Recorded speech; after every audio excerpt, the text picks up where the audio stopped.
This is Marco Reus. This is Shinji Kagawa. This is Nuri Shahin. Hello, this is Jadon Sancho. And you're listening to the Yellow Wall podcast.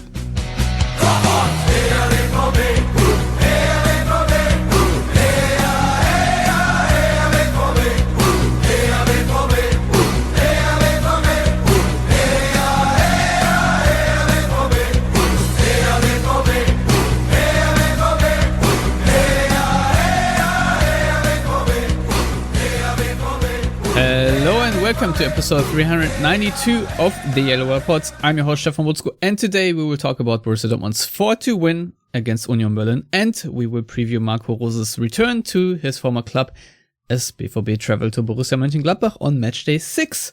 For all that and more joins me Konstantin Eckner. Hello Konstantin, how are you doing? Hello Stefan, I'm doing quite well, I guess. You guess? You don't know? I believe, I assume. I just understood to be me being doing quite well. Reportedly. I can't Allegedly. confirm nor deny. All right. I'll take it. Yeah, it's good to have you here because, of course, Borussia Dortmund right now do sit in third place behind Bayern Munich and VfL Wolfsburg. They just grabbed their fourth win of this Bundesliga season. In between, they had a 2-1 win away to Besiktas. And there's lots to discuss, I guess, with the new coach at the helm, especially with you, Konstantin, maybe a bit more about the grander development and the, changes that Rose may or may not have implemented. But before we do that, I guess we will just listen to the commentary of what unveiled on Sunday afternoon at the Westfalenstadion. Guerreiro. With the strike, and how about that? Stunning from Raphael Guerreiro. Obrigado. 1-0. Union. Plenty to aim for. Stands it up, and Haaland makes it two. You didn't doubt him, did you? 10 in 7 now for club and country. Is there an end product here? Marco Reus, own goal, it's 3. We will see Torgan Hazard in a minute, but first we will see Erling Braut Haaland. He's done it from an impossible angle. Oh man. Yeah, great game. 2 goals of the season contenders, but Dortmund were 3-0 up, and they let Union Berlin, who themselves looked pretty tired after their Conference League game against Prague, and then Dortmund had to kill it off again via a completely, I don't know if you want to call it a wonder strike, but sort of was. Konstantin, what are your thoughts on this particular game? I liked it overall. I think it was an exciting match, of course, if you are just one of the viewers who wanted to be entertained. I guess that was kind of a match you wanted. From Dortmund's perspective, all things considered, I thought it was a decent performance. Liked it that they tried some things out with Reus on the right side again, and Marlon on the left. So a little bit of an tweak there again.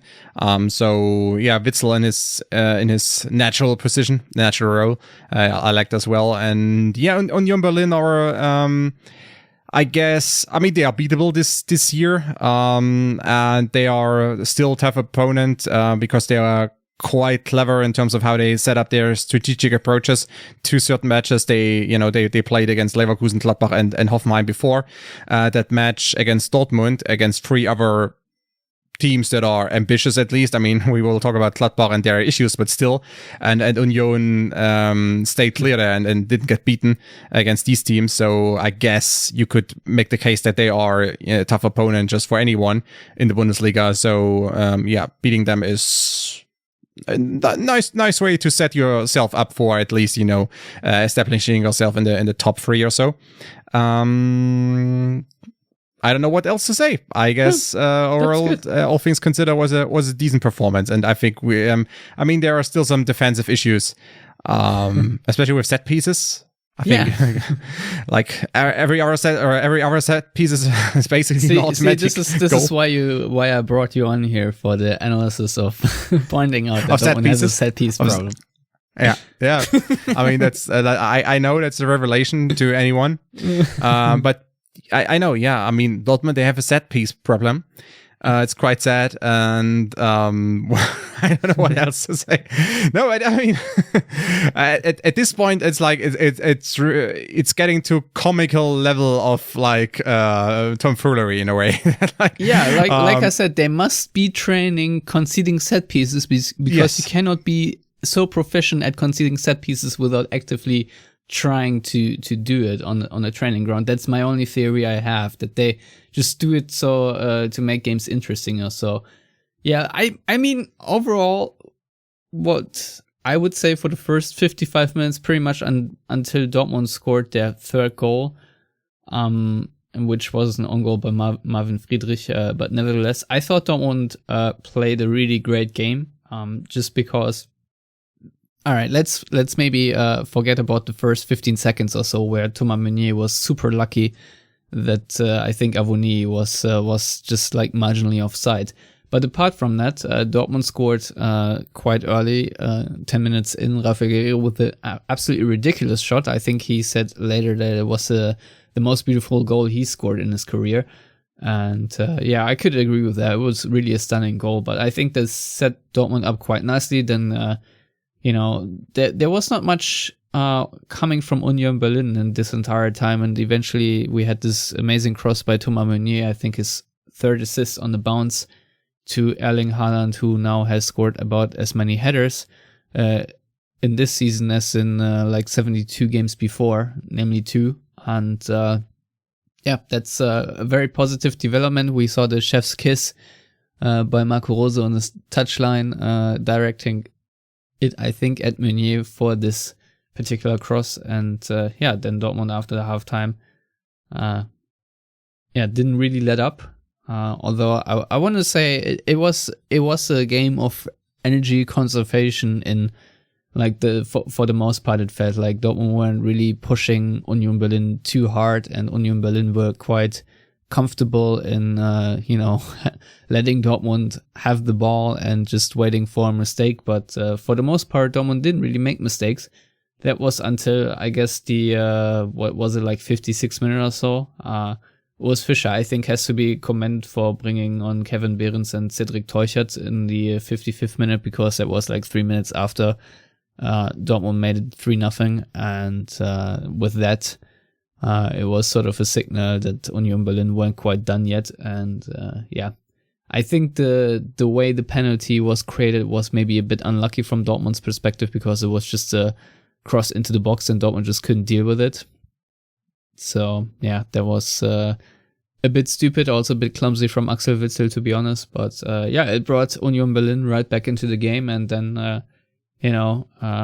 it felt like Dortmund were once again not trying to push for a goal, but were pretty happy to just like play the ball among their center backs and whatnot, and have a lot of empty possession, if you will. So I guess the hunt for goals was sort of over, and they just wanted to play down the clock. And I don't think this is something that Dortmund can do for too long. And eventually you concede a corner kick, and when that happens, you might concede a goal, as Andreas Vogelsammer then proved. I think it was another substitute. I think by then Urs Fischer actually made all 5 substitutions. He brought in Haraguchi, Endo, and Vogelsammer also. So all, I would say, rather attacking moves.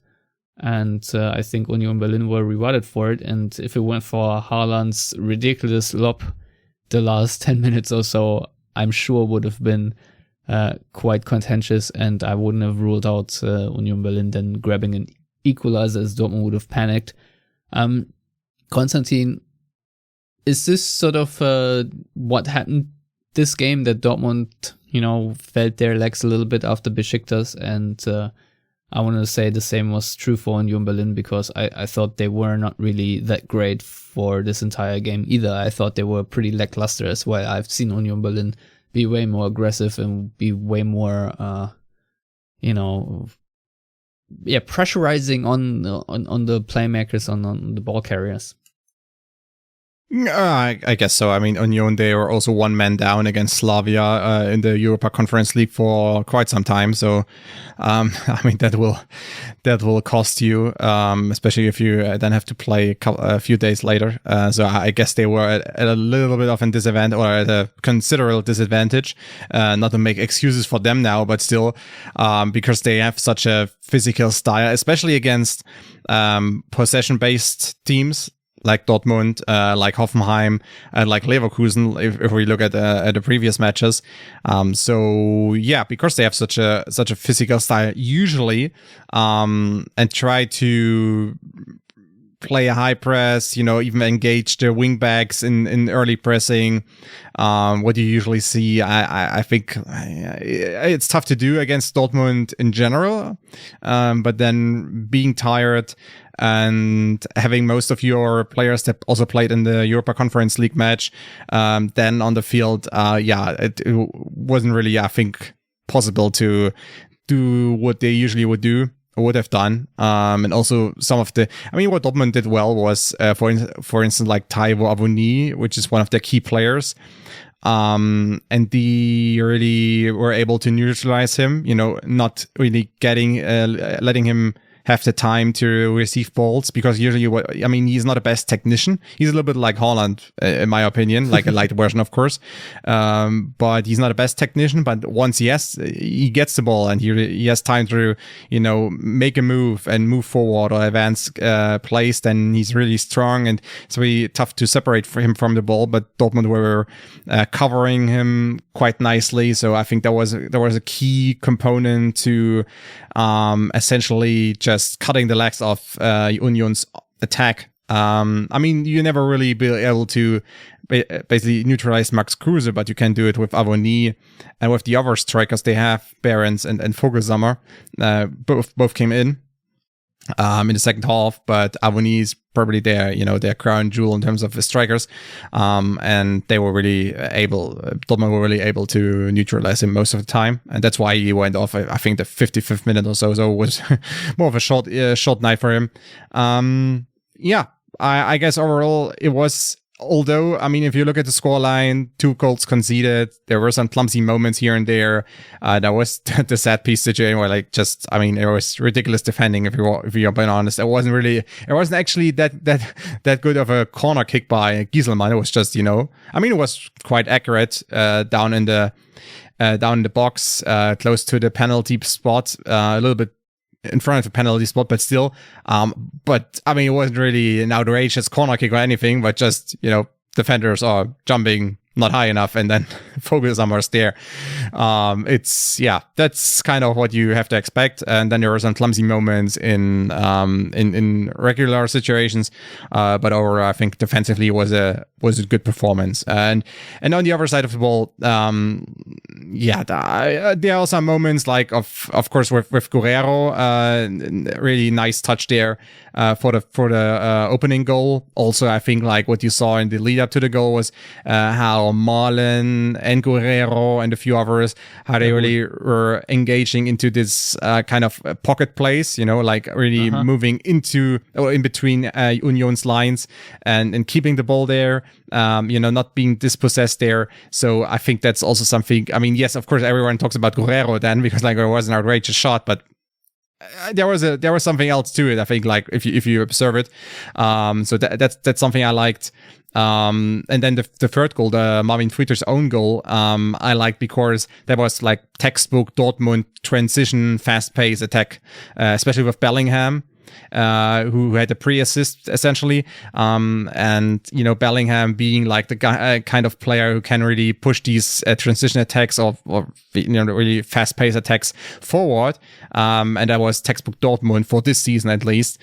So I also like that, just in terms of the build-up of the goals, not so much like the final product, because if we are looking at what they can do in terms of setting up these situations in the box, we had one situation, set up in between the lines. Another one was a cross to the second goal, and the third one was a transition attack, and the fourth goal was just a long ball. I mean, yeah, of course, there's Haaland like pushing his body still in the 83rd minute, I think.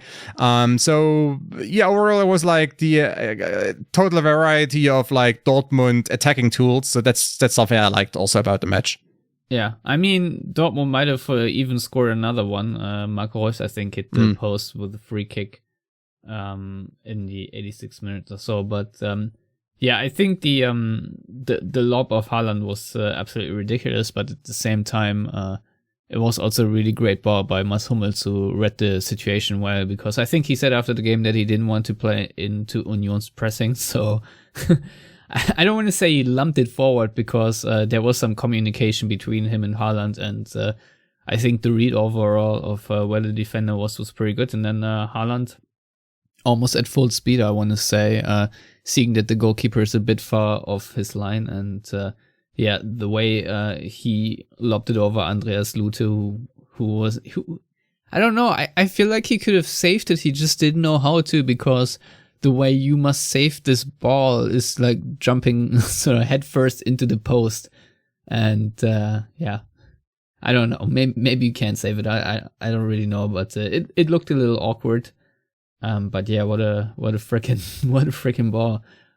Yeah, but what you just said about the way the own goal was forced. I mean, the pass by Bellingham to Reus, I think we have seen this sort of through ball 5, 6, 7 times already this season. Dortmund have this sort of pattern all the time. And I mean, it was another really good performance by Bellingham. He led the team in pressures. I think he had 19, according to FBref. And yeah, he is always in the thick of it somehow. And in between that, when he wins the ball, he also shows some nice trickery.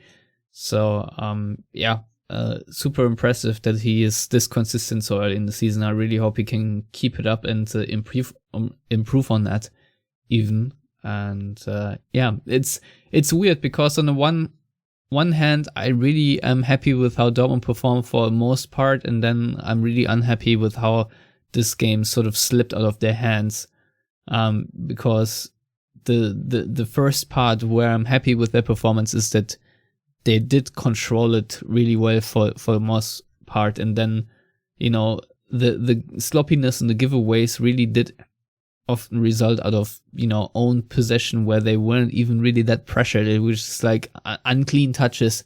You know, Marius Wolf, I think, had a bad giveaway where he wanted to pass it back, and it went to a Union Berlin player, and just completely unnecessary situations that brought Union Berlin back into the game, that on their own volition didn't really have that much to contribute. So this is really vexing. And Dortmund now, we looked it up, have conceded 11 goals. There are only 3 other sides, I think, or 4 other sides that have conceded as many, or more even, with of course Bochum and Fürth being 2 of them, and I think Stuttgart and Berlin are the other 2. Yeah, Konstantin, what are we making of the I think Dortmund are averaging above 2 goals conceded per games. You know, their expected goals against this season in the Bundesliga is 1.44. That's not good. And it's, you know, if you compare it with the previous season, obviously larger sample size, but that was already a bad number. It was 1.19, you know, per 90 minutes. You know, if your expected goals against is above 1 goal, I don't think that's a good stat. So how do you think Dortmund go about in solving this issue? I think like Haaland receives an, you know, endless supply of energy bars, and yeah, there you go. You just have to, you know, so you're set saying the score line. Just have to outscore. I mean, they have also to just outscore themselves, essentially. they have to outscore their set piece defending. Yeah, I was gonna say, because Haaland is also Dortmund's best set piece defender right now. You know, I think most of the time Dortmund head out the ball, if they manage to clear it, it's usually Haaland who clears it. And with the Vogelsammer goal, the ball just flew over Haaland's head, and then it was Thomas Meunier. I think he even claimed the blame for this one. But Haaland, if you manage to bring the ball over Haaland, then that's likely a goal apparently.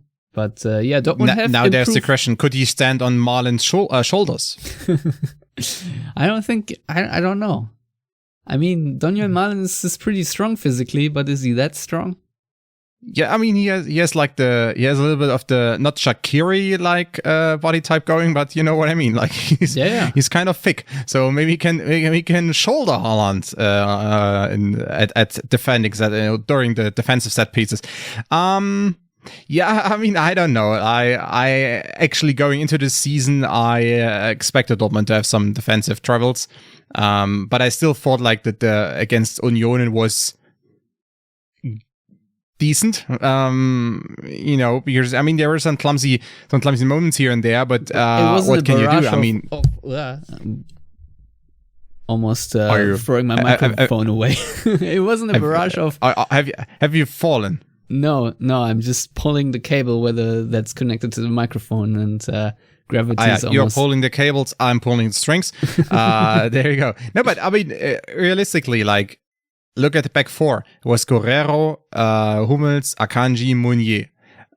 That's essentially your best lineup for the back four. I mean, you can argue maybe Moret is better than Meunier. I don't know, but I don't see Moret as like this huge upgrade to Meunier. Not this type of Meunier, at least. Sorry? I said not this type of Thomas Meunier. No, yes, of course. I mean, there were some times, or have been some times during Meunier's stint at Dortmund so far where he thought like, yes, of course. I mean, just use anyone else other than him. But I don't really see like a huge upgrade right now to that kind of back four. I mean, yes, I don't know. There's like a hypothetical question there. What about Zagadou or so? But I mean, Zagadou is always injured or whatever. I mean, it's not worth it to discuss it. Pongracic is like a good backup or a good role player. He can play there, but he's not an update. Guerreiro is undisputedly is the best left back Dortmund have. So I mean, there you go. Like, and then if you look at like Witsel, Dahoud, Bellingham, that's basically also in terms of like in terms of protection, right? Yeah, in terms of like central midfield, that's like the most protective lineup you can have. I mean, sure, you could put in there Emre Can instead of Dahoud or something, but I mean, of course, I mean, that's not balanced anymore. Then you're just protective and nothing else. So I think like if you look at the lineup, it was almost like your best lineup. In terms of tactics, I don't think like there's a case to be made that like I know Rose needs another 2 months or so before his system works. I think his system already works. I don't think he's like complaining about I don't know, some structural difficulties. I think like, yes, of course you can tweak a few things, but overall it's how it is right now and how it will be for the foreseeable future at least. So yeah. I guess that's what you have to deal or what you will see. Sure. I mean, it would be helpful if like Akanji or Hummels, they go through some, some months of like just monster performances, or monster performance after monster performance, but that might happen because like Akanji has had these kind of phases where he's really really strong as a defender. And Hummels can be also like that, but on average, that's kind of how what you will see from Dortmund. You just have to hope that like the moments of like individual errors are down to a minimum. That's a hope, but you will always have some of these moments where you think like, what the F is actually going on? And then defending set pieces, yeah, I mean maybe they could improve there, but like really, I don't know. Are they learning something new at this age? I mean, it feels like some kind of 36-year-old athlete who is just trying to learn something new. To essentially give up. It will never happen. Yeah, I'm not sure what exactly the issue is. I haven't really looked into it. What Dortmund are particularly doing wrong compared to others. But that's the crazy thing, right? I mean, they don't really do anything wrong in particular. It's more like Well, I mean, there was this time where they had a set piece malaise and they switched it from man marking to zonal marking, and all of a sudden it went better. But I feel like but right now they are usually what you see in the Bundesliga, and I think in most top leagues, at least the top leagues I follow, you usually see like this man marking, zonal marking mix. Yeah, like a hybrid, yes. But you see a lot of man-to-man or man marking in the radius of like 11 yards or something, right in front of the goal. And like, I mean, they just lose these duels. They just, jump not high enough or whatever, like basic things, but it happens all over and over again. So it's weird, to be honest. Like, it's really weird. But it also, maybe to make a final point on that one, Dortmund, like individually, they are not the best defensive team. I mean, even like the two center backs are not the best pure defenders. Guerreiro is not like a good pure defender. Meunier is not really a good pure defender. Even Axel Witsel is not like a good pure defender. So, like, even if you look at it, like your 5 defensive outfield players, or most defensive outfield players, like they aren't like these, like individually, they are not these pure defenders who will just like Virgil van Dijk, like, destroy opponents. And I think sometimes, I mean, it shows during at set pieces. Yeah. Also, I think in general, I mean, Axel Witsel sometimes in midfield just doesn't cover the spaces he's supposed to cover as a number 6. Whether either he's a bit too slow or he just doesn't see the situation. And I think you're right. The Dortmund's defensive organization isn't good enough to compete for the very top, I think. And maybe in this game, conceding 2 goals is a bit clumsy and not necessarily down to the opponent's quality. But nevertheless, it happens again that Dortmund always find a way to concede goals somehow. Sometimes it's more stupid, and sometimes it's more down to the opponents playing well. But I think in general, Dortmund will continue to concede loads of goals, and it will cost them points eventually. Right now, they're a bit lucky that they're just outscoring opponents. I mentioned the expected goals against per 90, which has gone up significantly, but also the expected goals per 90 have gone up a little bit, at least to according to FBref, and that's, I think, at 2.24 now compared to last season's 2.02. So it's a mild improvement. Also, in this game where Dortmund, I think FBref counted Dortmund's individual expected goals was 0.9 to Union Berlin's 1.4, but that's because Union Berlin had a penalty, which is, I think, like 0.8. And then the corner goal was also from very up close. And at the same time, Dortmund, of course, scored 1 goal via an own goal, which would have been high XG, but just doesn't count that way. So it's a bit skewed, is what I'm trying to say. So Dortmund's expected goals average would be usually higher if it weren't for the individual events that happened in this game. But it's interesting to me right now because I feel like Dortmund's attacking volition, if you will, has improved. And at the same time, Dortmund's defending is even a little bit worse. Maybe that's also down to the injuries that they had suffered.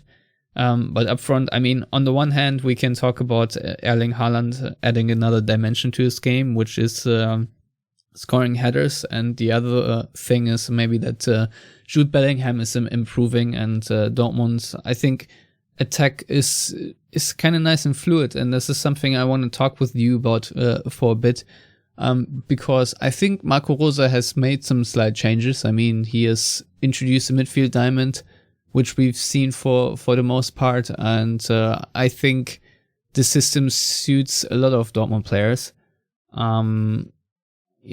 For example, Daniel Malen, who hasn't even scored or assisted yet, but I like that he played out wide, which allows Guerreiro to tuck inside a little bit. I think the Hood has profited, especially if he plays the number 6, and then you have either Hazard or Brandt or Bellingham in the number 8 positions.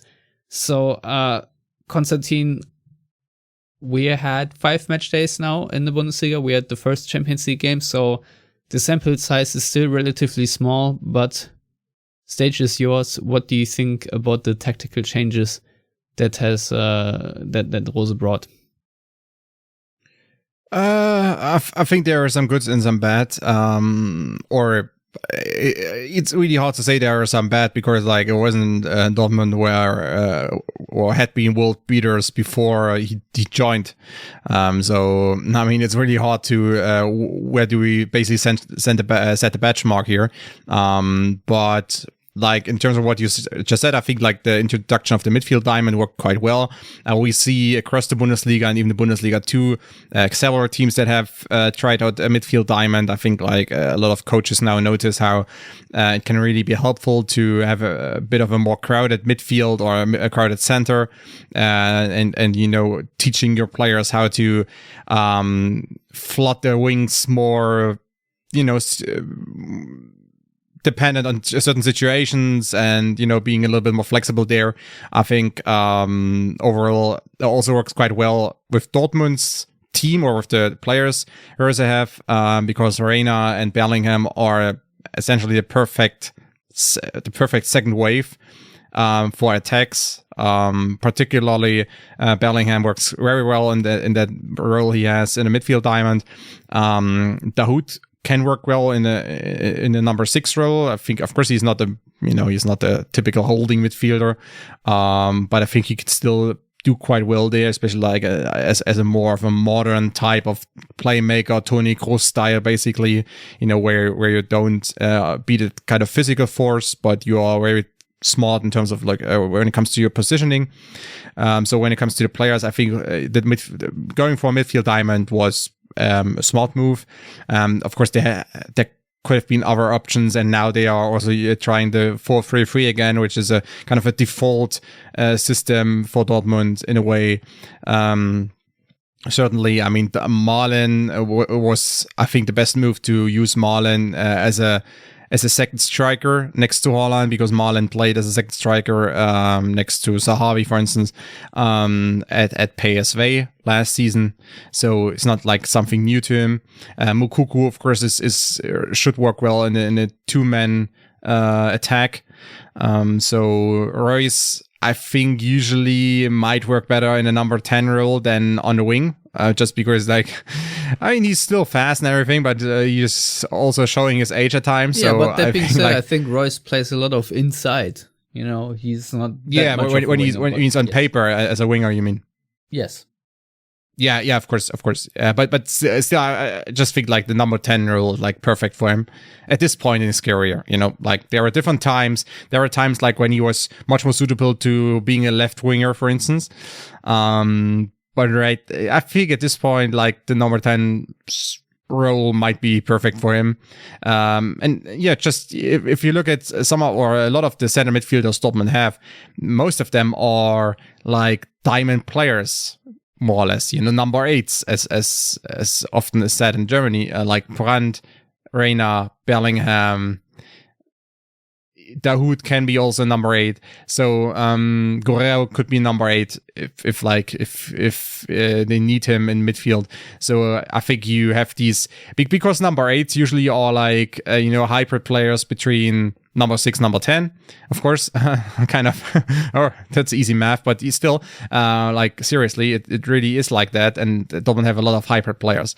So I think like going for the midfield diamond, a good move, at least offensively. I think what we saw in the first few matches, especially against Freiburg, in parts against Hoffenheim, for instance, also, was that Dortmund, and that's kind of a Rose issue, I guess, because, looking back at Gladbach's performance last season, that the pressing didn't really work well. It was too passive. It was too, like, especially like when the first phase of pressing was kind of over, the team just dropped back, stood there in a 4-4-2, or the 4-3-1-2, depending on where Royce was. Royce sometimes, dropped back into the midfield line, and then, was just a 4-4-2, and it was really passive. And like we just talked about how Dortmund individually and like in terms of pure defending, they are not the best team in the Bundesliga, or not even close to being the best team. So I think like defending so deep and being so passive only works if we have like a couple of really defensive monsters there. If you have a couple of these players there, sure, it can work, because then they just can defend like hell at the edge of your penalty area. So you're saying Dortmund, when their offensive is done playing and they lose possession, they need to sub in their defensive line, which is then consistent of basically VfL Wolfsburg. Yes. Yeah, that would be funny actually. If you just could like in an American football style way, you just bring on your timeout. Bring out the defense team, yes, of course, bring out the D, and just let them work, just, so yeah, but, I guess it doesn't really work like that in football, even with 5 substitutions. Yeah, I mean, you can't be that passive. And I was watching some of these, I was watching the Freiburg match. I was watching the Hoffenheim match. It was an exciting one, but still, like, was kind of this as well for parts of the match, at least, for stretches. And I was watching it, like, I was really surprised by how weak the pressing sometimes was. It was just that, you had Malen and Haaland attacking up front, kind of, standard type of procedure. Maybe Royce was joining in and was trying to cut off the opposing number 6, or even joining Haaland and Malen up front, so that they had a line of 3 there. But once that line was passed, and I mean that will be passed at times, then just everyone dropped back and like they just stood there and watched, and did. I think Rose has complained about that behavior a little bit every now and then. I don't know if that's still like some old automatisms from the Favre era. Or not. But the interesting thing is, like, then I went back to watch some Gladbach matches from last year. It's the same. It's almost, I mean, there are some differences because Gladbach, they played sometimes with a back 3, so like systematically, structurally, there are some differences. But if you look at the bigger picture, and if you just look at, how they defended and how the way the pressing looked, was more or less the same. Because then at Gladbach you had, like, let's say, I mean, it really depends on the match, but you had like Thuram and Player up front, and then maybe Stindl in the Royce role, and these 3, they were putting their foot down for a little bit, and then when they were bypassed, the team just dropped back, and then you had Elvedi and Ginter in the middle, trying to fix some things, and maybe you had Kramer there, and then Zakaria was showing some defensive flaws, or whoever, or Neuhaus also. Neuhaus even looked average in some matches, which is kind of telling. So yeah, overall, and I remember that, like, I read one. Oh no. I didn't read it. I actually interviewed Zakaria, and he told me about, like, when they played against some of the Champions League opponents, like Manchester City, that he said, like, when they were in their own half, like when Gladbach were on their own half, everything was just too fast for them. They was just standing there and everything was too fast. And, like, that's kind of not a good sign, at least. And it was, of course, too fast, because when you are very static and you are just, moving a little bit around, like, pushing your line from the middle to the left a little bit, because the opponent moves the ball there and stuff like that. But you don't really do anything. You are very, you're standing. There's nothing going on. You're not, there's no dynamic, no speed you can pick up on. When you have to track down someone. So you are already at a disadvantage in terms of speed, in terms of, like, just dynamic. So yeah, and that's the same with Dortmund. As I said, like, if they have 4 Virgil van Dijks at the back, yeah, of course you can do that, but you don't have to. You don't have these guys. So you're saying Dortmund's solution would or should be yes, more waves of pressing. not just the first wave. I thought you were saying like buying free Virgil van Dijks for of course. 80 million each. Yeah. Let's just raise more money via the stock market. Sure, get some shady investors in there. Like we need the oil money. Yeah, here's the only problem: there aren't even 4 Virgil van Dijks available. I think. Yeah, that's a problem. Yeah. That's you don't need you only would have to clone them. To be honest, Well, if you invent the cloning technology, then actually you don't have to sign Van Dijk. You just need like get his genome or whatever and then clone him. But I would like it like in a science fiction movie where basically like it is Virgil van Dijk's clone, but he is like only like 50% capable of what Van Dijk is doing, because like the clone misses some elements, some components. Are they losing power as every time there's a clone? This is a bit like I think the movie was called One like with Jet Li, where he's like going to all alternative universe because every time he kills his alter ego of another universe, he gains power. Yes, something like that. It would be funny. But yeah, I don't think the whole Virgil van Dijk cloning thing will work. So, realistically, like what Dortmund could do, of course, the pressing has to be much more, like there has to be a second wave, and also like you have to be more proactive once the first line gets passed.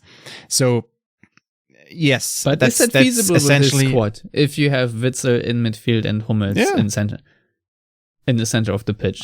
Do you it's think, possible or not possible? Yeah, that's my question to you. Do you think Dortmund can comprehensively press opponents for a whole game and play with an? You got a couple of really high voltage. Let's use that phrase again. High voltage runners like Bellingham, Meunier. Dahoud if he wants to. So Reina, of course, if right now he's injured, but still Emre Can. So you have a couple of these guys who could usually like bring the kind of energy you need to do that, I guess. Okay. Over 90 minutes, there's barely any team in the world that does that over 90 minutes. But for a decent amount of time. If Dortmund have enough possession as they had against Union Berlin, and say this is like the perfect example where you just have, a game after European night, you're 3-0 up and you just need to keep the ball.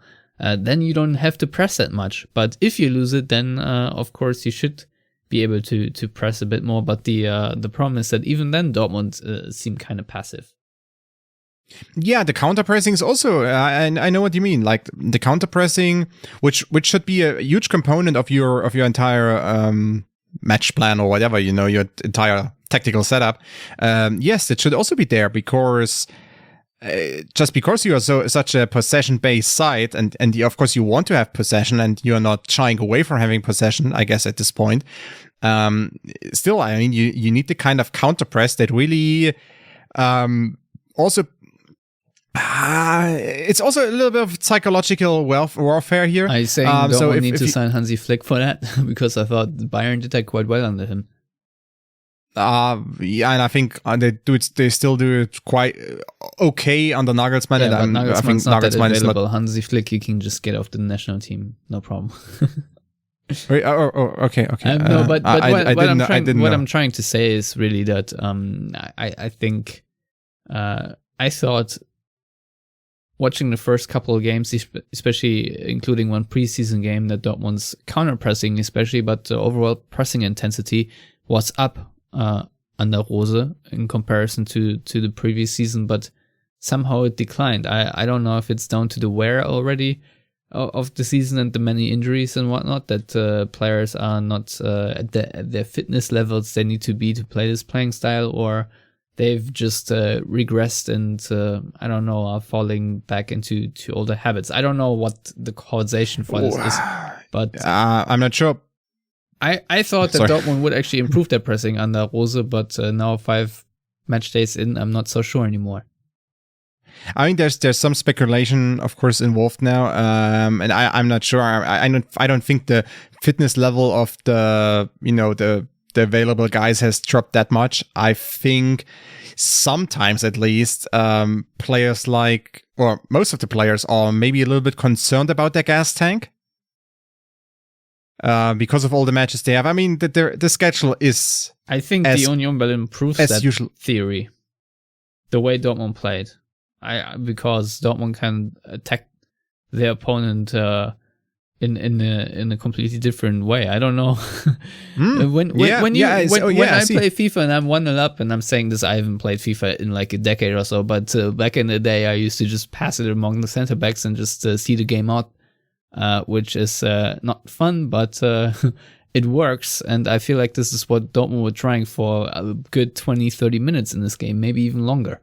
So, and even some matches before that, I think like in the Hoffenheim match, sometimes I remember there were phases in the Hoffenheim match where they had their possession. Yes, were really like kind of like putting their foot on the brake a little bit, like we will manage this game, kind of roll with the punches a little bit, not do too much.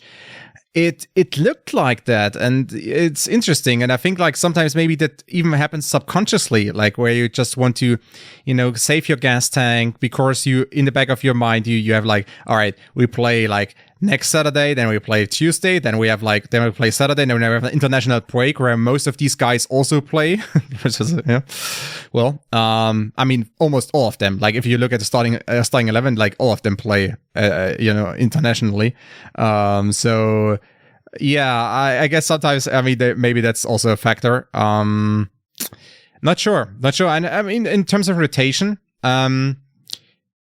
Rose sticks to 9 or 8 or 9 guys who are usually playing. My rotation is mostly, I feel like, injury driven.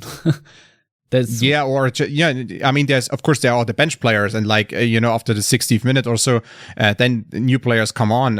You got your Moukoko or maybe it's now Hazard's back in that kind of spot. So yeah, of course you got your substitutions, but in terms of starting 11, I mean, as we just discussed, right? Like the starting 11 you saw against Union Berlin is more or less the best lineup you can have with the current squad. You can make an argument like Reina, maybe for someone, but other than that, I don't think there's much of an argument right now that there could be a better lineup. And I think like moving forward, and that was against Union Berlin, like moving forward, I mean, there will more or less be the same lineup against Gladbach, against Sporting, and so on. So, I mean, when is the right moment where you will maybe give Moukoko again the chance in the starting 11, or Hazard or so? I'm not sure. I think right now Rose is really all about like let's have our starting 11, set in stone more or less, or basically set in stone. I mean, that's also interesting because at Gladbach it was a little bit different because he had like 20 players or so, and a couple of these players were exchangeable, right? More or less, like Benes or Embolo and Playa and Benzabaini and Wendt, and like they were all good players, but I mean there was like Kramer, Neuhaus, Zakaria for 2 positions in center midfield. I mean, it didn't really matter who played out of the 3. I mean, it mattered to some extent, but it didn't really matter that much. And the same with some other positions. And I think up front he's just switched around things, like Thuram was playing all the positions at times. So yeah, and same with Jonas Hofmann, right? I mean, Jonas Hofmann played like that position, at that position, at that position, at that position, and didn't really matter. So it's interesting. He was much more in rotation mode back at Gladbach. Yeah, maybe now it'll come at some point, but I feel like he just wants to work on stuff on the field with the team he has right now. I feel like he wants to get the automatism with his best 11 down before he changes around too much. But I mean, we've already seen the alternation of Dahoud, for example, between 6 and 8, the introduction of Witzel, and such, and there are a couple of tweaks. I mean, mostly also forced due to injury. I think if Brandt was fit, maybe he would have played, and Dahoud would have played as well, not Witzel. Just a hunch, but I'm not sure. And I don't know how the situation was if Reina was fit. So the starting 11 of course, like you said right now, is pretty fairly set in stone, but it's also difficult. You can't give Guerreiro a break because Schulz is injured. You don't want to mess with the Akanji Hummels center back pairing too much, but you had to play Pongracic here now due to injuries, and Hummels is feeling his patella tendon like every game now. So I feel like Pongracic will get plenty of minutes. At some point, you will have to give a break to Akanji and to Haaland. So yeah, it's also funny that Marius Wolf of all players right now is the first one on the substitution card, and it's almost a bit vexing to me that substitutes right now happen like way after the 70th minute. If you could make a couple of changes here and there after 60 minutes, I think that would maybe help matters as well. I don't know. But there's also like maybe to round it up, there are also, I think right now, some bench warmers who might be on the bench, but I mean, how much, like, if I look at the bench from the Union Berlin match, right? I mean, you got Pongracic, Hazard, Wolf, and Moukoko who came on, and then the other options would have been Paslak, who's Raschel, who's I know, I mean, he's there, but that's all. Renier, who's like kind of difficult case, and Ansgar Knauf. So because of injuries, but also because you have some cases, some players who have to be rebuilt in a way, like right. I at least feel like that, like Paslak, for instance, like you have to rebuild him a little bit after the not so optimal start of the season. Yeah, I guess you can say that. So in that regard, Dortmund are pretty lucky that at least Meunier is now finding his feet finally.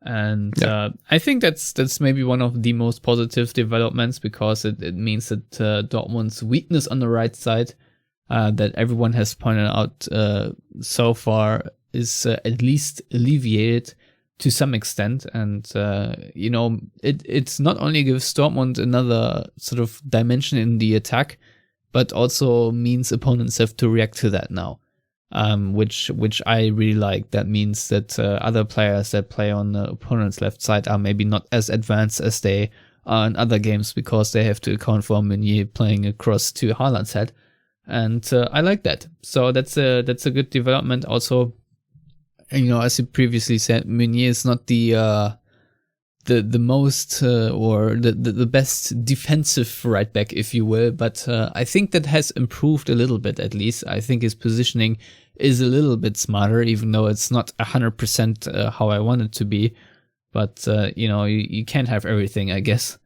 Let's move on to the Gladbach game, because you've already talked plenty about Gladbach, and it's a weird one right now, because Gladbach are sitting in 16th place, and they had a fairly good game against Bayern in the Bundesliga opener, where you could have even argued that they should have gotten 2 penalties and with that maybe won the game. But, it is what it is. And then they got shellacked by Leverkusen for nothing. Then they lost to Union Berlin 2-1, which was a terrible performance by Gladbach. They had a 3-1 win against Arminia Bielefeld, but then last weekend, it was last Saturday, they were part of the completely unremarkable Saturday afternoon game, where they lost 1-0 to Augsburg, and I think they had 69% possession, and they had 11 shots but 0 on target. And I think the only shot on target in this entire game was a goal from Florian Niederlechner in the 80th minute. I don't even know where to start with Gladbach, but they're in a really bad place under Adi Hütter. They look, if you watch them right now, very uninspiring, and defensively also a bit shaky. So what can we expect on Saturday with all the narrative of Rose returning, yada yada, but what kind of game can we expect? Because the last time Dortmund traveled to Gladbach, I think it wasn't so great for the Black and Yellows. Yeah, it's interesting, right? I mean, I thought, or my biggest concern was when Hütter joined Gladbach. Like, biggest concern in terms of like from a Gladbach perspective, just looking at the team. I think like Hütter had the most success at Frankfurt. Well, not the most success, but he had success partly based on just a strong striker lineup. Like all the time, Frankfurt had like a couple of strikers who worked well, be it Andre Silva and Bas Dost, be it, of course, like the Rebic and Jovic and Haller and so on. Like there were always at least two of often three strikers, and who brought a lot of quality to the table. And Hütter really built his system around the strikers. Even with Kostic's role, because Kostic was like the main feeder. So it really worked well in that regard. In terms of build-up, like Frankfurt was never that great. There were times like when their build-up was horrendous, to be honest. Like there was really outrageous sometimes how they played out of the back. But they had like this, this striker lineup, the presence, the physicality, and also kind of the capabilities to even use a lot of long balls and cross passes and diagonal passes. Problem is, like, if you look at Gladbach, they have a lot of things going for them still, when it comes to the squad. But what they don't have is really like outstanding strikers. Marcus Thuram is like a good secondary supporting striker. I don't think he's really a center forward. Embolo might be a great player. I mean, he can be a great player, but streaky. He's Embolo, so sorry. Embolo, I think, is very streaky. Like sometimes he hits outrageous goals, and then he's like nowhere to be seen and misses absolute sitters. I just think he's not consistent enough. Maybe he'll be a great striker in 5 years with a bit more maturity or something.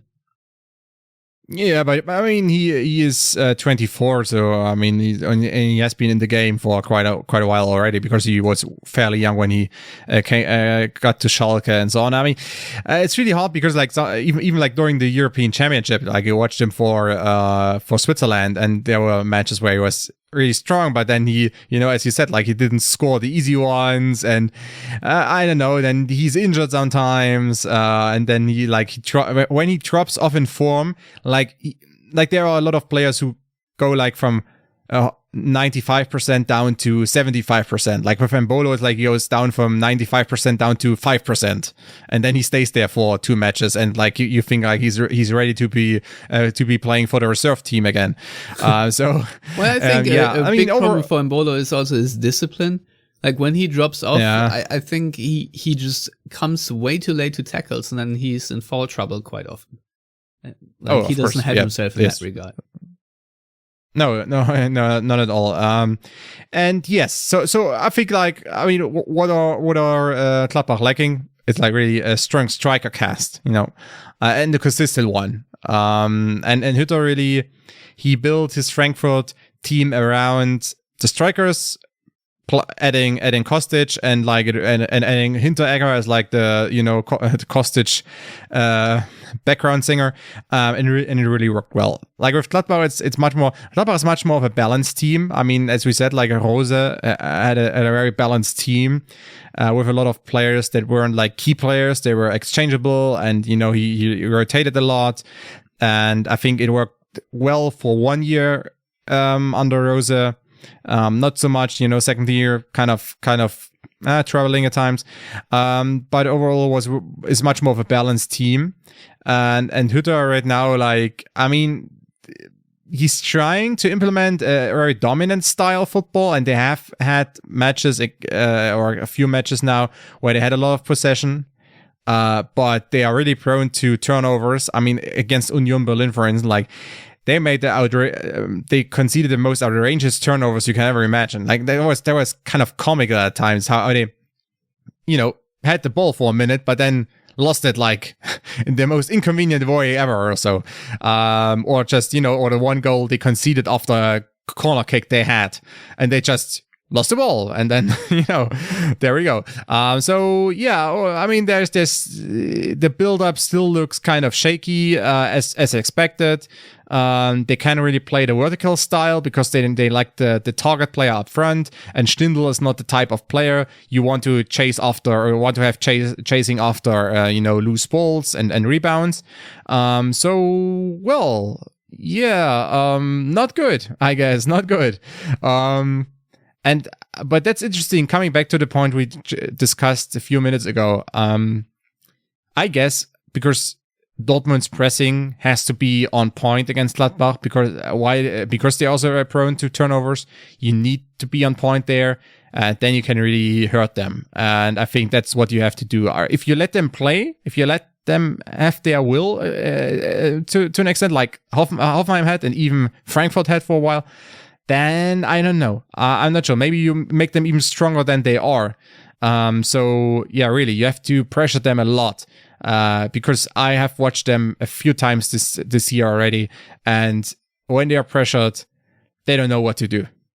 The rescue option is like playing it to Stindl or Neuhaus.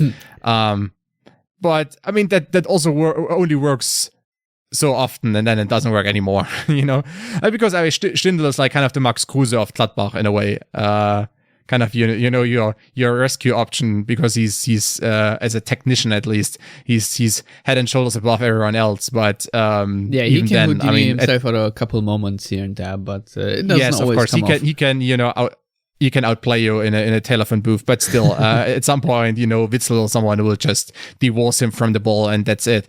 So yeah, I mean, and even like Stindl is 33, so there's also, I mean, give him a rest here and there.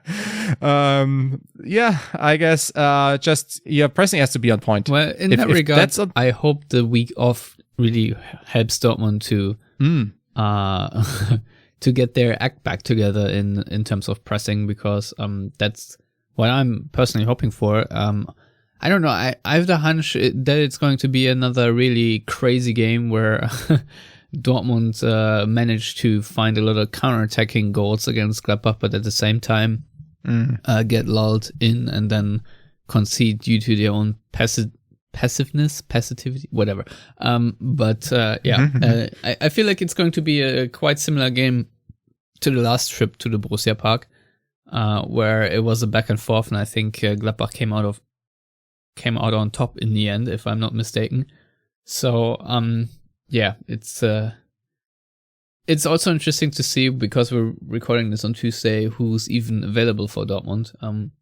It's good to know that Hazard, I think, is back. I don't know if this game will probably still come too soon for Julian Brandt, but maybe he'll be available against Sporting. I don't know, but this game against Gladbach, I think will, if Dortmund manage to win 5 out of the first 6, they're on a really good path. I mean, what already helps is they are now, I think, 8 or 9 points ahead of Leipzig. So at least in the race for the Champions League, Dortmund are on a really good track right now. Which, is not unimportant considering how last season went. And Gladbach, I think, are always a strong opponent, even though in recent years, Dortmund very often managed to beat Gladbach and sort of just overpowered them, as Gladbach played sort of to Dortmund's strengths. I think this can be a case again. And this Gladbach side right now have a lot of issues with very little confidence, and if you manage to win the psychological warfare thing, then Dortmund can win this game as well. Maybe they score another 4 goals, because I can totally see this Gladbach side giving up 4 or 5 goals to Dortmund, just as they did to Leverkusen, because, as you said, they have a turnover problem, and Dortmund are the sort of team that punishes teams for that. So that's at least my hope, that this will be another 4-2, 4-3 or something like win for the Black and Yellows. Yeah, I mean, but interestingly, I guess, I mean, there would be kind of a success for Gladbach, because right now they have been, I mean, they lost like the 4-0 match against Leverkusen, and even the 2-1 loss against Union. kind of matches where, I mean, it would have been better for them to have a crazy match instead of just, I don't know, getting flat out beaten. Fair enough. Because even the Union match, I mean, I know the scoreline was 2-1, but it was 2-0, and it was really Gladbach tried to do something, but they just got countered, a counterattack to death, basically, for most of the game. Could have probably had 4 goals in this one. Yes, and it was 2-0 at halftime, so it wasn't really a close match because the Hofmann goal came in stoppage time at the end. So I mean, let's be honest, like they were 2 goals down for 50 minutes. So, well, and even the Augsburg match was like the Augsburg match was so sad in a way, because again, Gladbach, they had over 70% ball possession. Had, as you said, like as you mentioned, like no shot on goal, and also it was like a slow death. It was just there were nothing going on for Gladbach, and Augsburg were just waiting and hoping and scratching and a little bit trying, and of course their typical style of like I mean, be it under Weinzel, be it under Markus Baum, be it under whoever be it under Herrlich, it's like the kind of their style, it's just it's a classic agonizing loss in Augsburg, which Dortmund are very familiar with. Right, and now even I think Augsburg are even uglier in a way, because like now they are using Andre Hahn in center midfield. They're using like kind of their most athletic guy. Of course, I mean he's also like he's past 30 now, so he might not be as fast as he once was, but I mean he was at some point he was like there was Aubameyang and Hahn, like battling it out for who's the fastest player in the Bundesliga. So he was incredibly fast, but still like he has that athleticism, and Daniel Caligiuri, who also played as a wing back for most of his career, or for long stretches of his career. He's also playing in center midfield now. So they have 2 of these guys who are just just running everywhere and like just getting on your nerves in a way, and it was like kind of a slow death. I mean, it was like the goal that came in the 80th minute. It was it was the most expected 1-0 goal ever in a way. It was that was a match. Lo and behold, kind of sad to watch. I mean, I would rather watch like Dortmund trying to defend set pieces for 90 minutes. Like 15 of them, then like watch kind of this slow death type of match that Gladbach had at Augsburg. Yeah, but I've a hunch that the game against Dortmund will be a bit different than just because Dortmund try to play an entirely different style. Dortmund want to have more of the ball, is my assumption. So I think my scoreline prediction will be Dortmund winning this 4-2 again. What's yours? I go with a fairly conservative 3-1 win. Mm-hmm. Yeah, well, it's not that different of a game, I presume, but we'll see. Konstantin, you don't know. Well, Konstantin, thank you so much for coming on.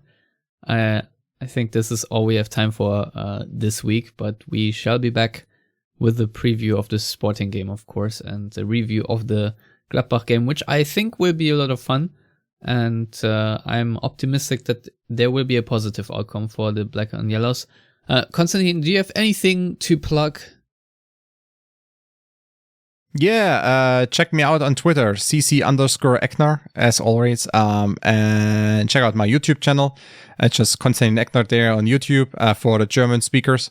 And I will share most of my stuff on Twitter. I guess that's like kind of where you'll find the most important things. Not all of them, but a lot of things, Well, I think your Instagram is also worth a follow, but...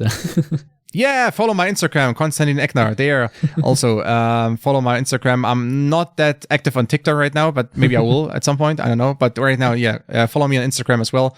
And follow Stefan on Instagram and follow Stefan on Twitter. Actually, most people can't follow me on Instagram because it's a private account. I'm sorry, but what are you hiding under your privacy? My private life. Claim? Not everything. Well, I think I've posted like 2 things within like a year. So So it's not really that interesting. I hardly use that app. Right, you're getting most of your life updates from your wife. That's true. Yeah, she's more active. Yeah, that's...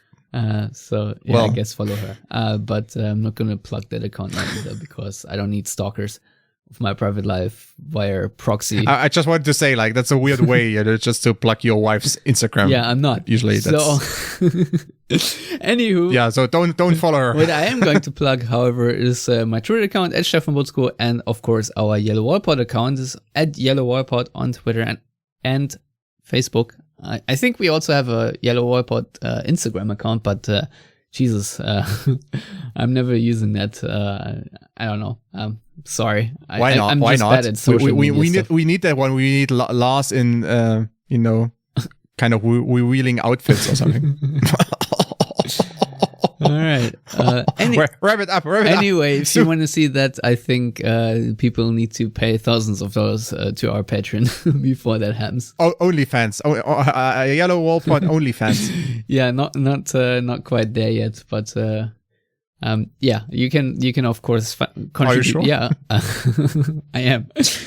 You can contribute financially to our show, and it's very much appreciated to patreon.com/theyellowwall, and of course subscribe to the podcast via iTunes, Google Podcasts, Spotify, SoundCloud, and of course our YouTube channel, which you should subscribe to absolutely.